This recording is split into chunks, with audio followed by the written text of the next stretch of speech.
Where would your morals come from if there was no God?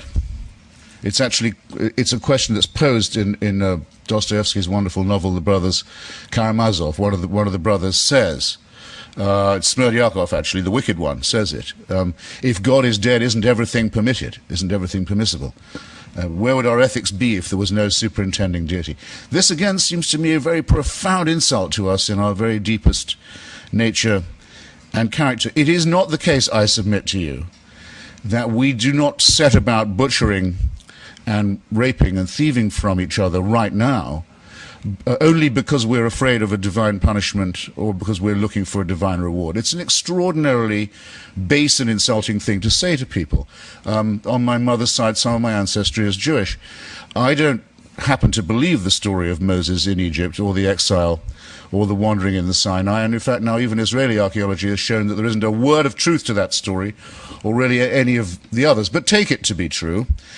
Am I expected to believe that my mother's ancestors got all the way to Mount Sinai, quite a trek, under the impression, until they got there, that rape, murder, perjury and theft were okay, only to be told when they got to the foot of Mount Sinai, bad news, none of these things is kosher after all.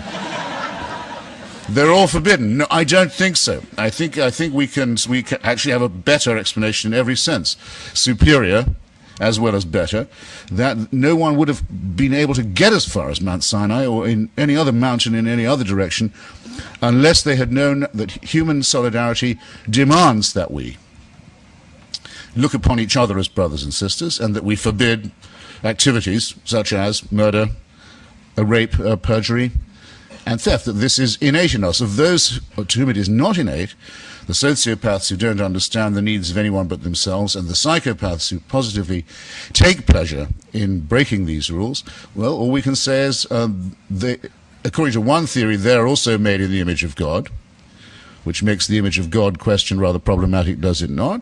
Or that they can be explained by further and better research and have to be restrained and disciplined meanwhile. But in no sense here is religion a help where it claims to help most, which is to our morality, to our ethics.